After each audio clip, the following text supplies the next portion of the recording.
Well, good day here. This is Value Propeller again, coming to you. I want to thank God for your life, and I want to appreciate you for your time. As always, as you listen and learn and understand certain things. Earlier, we talked about understanding value to become valuable. About the fact that to become valuable, you must be able to see value from the perspective of the maker of value. And that's where we continue again. I want to let you know that to understand value, you must understand value from the perspective of God. And I quickly want to talk about 3 things. To understand value and to really appreciate value,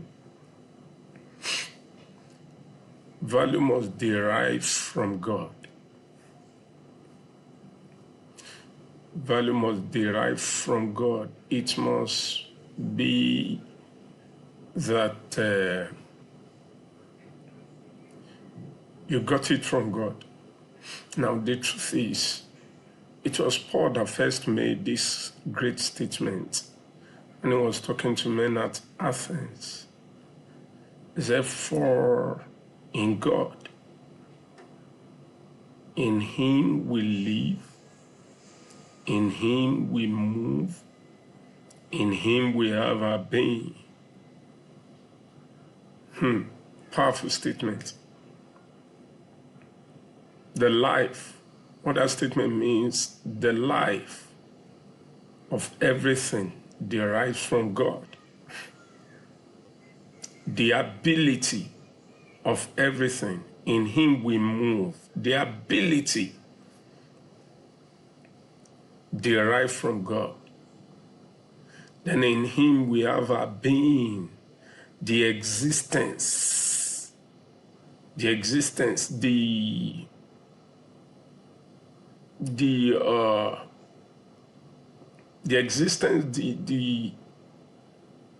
whatever nature, the form, the shape of everything derives from God. That's what it means. Another statement of Paul, Colossians, says, everything consists in Him. So you see, the largeness of God is so much that is the capacity, is the content, and is the capability of everything. That's what it means. So whatever you become or whatever you will discover yourself to be, or whatever we see, even the tiniest of ants, is taking its being from Creator, and it has its own value from the frame of the Creator. That's what it means. So whatever you discover is valuable on earth derive its value from God. And so those who try to deny the existence of God, they don't know that their own frame, their framework is derived from God. You see, when God was talking to Moses, and he was trying to introduce himself to him, and Moses was asking, when I go to meet the people, who do I say has sent me. God was telling him that he should introduce himself to them, introduce him to the people as I am. I am. Now, if you look at that word I am, that word I am is talking about the existence in the now. Existence in the now. Now, whatever takes its value or has a value quotient to it, a value quotation to it, a value perception to anything, is because it's given a value by the one who created all things. So even the earth is having its value frame from the one who created the heaven and the earth. You know, David says, the earth is the Lord's and the fullness thereof, the world and they that dwell in it. So God is the creator and the owner. Now, repeatedly, when God wants to flaunt himself, especially I love the way he flaunts itself repeatedly in Isaiah. You will see oftentimes in Isaiah. For example, in Isaiah chapter 45, you'll see him in verse 5. Let me read from verse 4. He said, for Jacob my servant's sake, and Israel my elect, I have even called thee by thy name. Now you see that word derivative, the derivative of value. God is talking about, if you read the story from the beginning, he's talking about Cyrus. And this man has not even been, story says that God mentioned his name about hundreds of years before he actually came into existence. He actually came into existence. God was talking of his name hundreds of years. Because what God is dwelling in eternal now, and everything consists in him. And so if this man will come into existence and derive his own value and become whatever he became and do whatever he will do and achieve whatever he will achieve, and then he became valuable and we are still talking about him now, is because God has called him. Has called him. That I'm the Lord. I have surnamed thee, though thou hast not known me.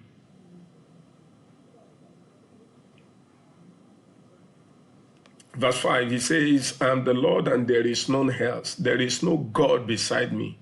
I gathered thee, though thou hast not known me. You see, you see, God was talking about knowing him. Knowing him. Now, the idea is that the time you will wake up to discover that somebody made you, I've been the one that is dealing with you, that is giving you existence, that is giving you the wherewithal, the capacity, the ability to do whatever thing. And God was talking about knowing him. You see, that's why we owe everything to the creator, the maker, the producer, the manufacturer. He said, you have not known me, but I've made you, I have called you, I've prepared you for your assignment. So whatever you become, whatever you will assume, whatever you will discover that you have, you are, you do, you will attain, you will achieve, it will be because I've made provision, I have created allowance for it, I have accommodated it in my plan and purpose, and in addition to many other factors that will work for you, against you, at you, with you, and for you. And so that's why you must honor God. David the king, I always love talking about Psalm 100. Psalm 100. And I always say that it takes somebody who is a king with royal majesty and grandeur and beauty, pageants of position, to be used of God to make that statement that it is him that has made us and not we ourselves. See, the idea of we ourselves, he could have stopped at saying and not we, but he added ourselves so that we have no reason to be proud of anything that we are. So we derive our value from him. So yeah, well, David was talking from point of knowledge of God, but here God is even talking about this man that he has not known him. He mentioned it 2 times. Is that even though you have not known me? Now, if you read the next, the verse 7, he said, I form the light and create darkness. I make peace and create evil. I, the Lord, do all these things. So everything about value derives from God. This is an aspect of this particular session is an aspect of what we call the spirituality of value. The spirituality is an aspect of the spirituality of value. I want to, with time, we'll be coming up with this and teach about this. The spirituality of value. So he said, I form light, I create darkness, I make peace, create evil, I, the Lord, do all these things. So that you won't think all power belongs to the devil when you see chaos and confusion. Even the matter when we are talking about describing the order of God for running value, we got talking about the fact that he's the one that created that order. So he knows about the disorder, the inversion, the change. He has accommodated the rebellion of man into his plan. That's why he's still in charge, in control. So whatever frame man has taken, creation has become, he has accommodated everything in his plan. Now, in verse 9, it says, woe to him that striveth with his maker.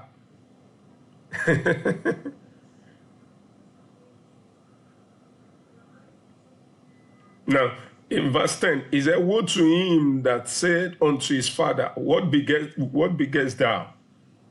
What did you give birth to? Or to the woman, what hast thou brought forth? Now, the idea is this. It's just a rider over the verse 9 that's talking about woe to him who strive with his maker. And now, if you don't understand the maker, then he now brought it closer to you, to the reality that you operate with. And he said, woe to him that said unto his father, what hast thou begotten? And to the mother that gave birth to him, what hast thou brought forth? What hast thou brought forth? You know, parents, they have impact on their children. They have the power by the way they take care or fail to take care of their child to determine what that child becomes. And so God is bringing that understanding that if you cannot understand that maker from afar, God as we know it, he said, bring it home. Bring it home. Because there's a way that God, in bringing knowledge, there's a way he teaches man from nature. And so if you can understand that mystical side, that spiritual side, the one that is open to the natural side that you can that should portray something to you in the immediate due to the fall, if you cannot conceptualize it, if you cannot think through and understand the one in the realm of the spirit, is a come to nature. Understand me. Understand what I'm trying to pass across to you from the realm of natural. And he says, look at a family. So, value derives from God. Value derives from God. That's what we are trying to say. So, if you will become valuable, if you will see value, and if you will understand everything as being valuable, you must understand it from the point of the maker, the creator, and know that God is the maker of all things. So today, understand that God is the maker of all things. I will, as we conclude, I just want to read again that statement of David. I love it. I can't stop talking about it, especially because it pertains to value. It says so much about value. Now, verse 3 of Psalm 100, it says, know ye, know it, you. Know ye that the Lord, he is God. It is he that has made us, and not we ourselves. We are his people and the sheep of his pasture. Understand that value derives from God. Walk with this knowledge, and it shall be well with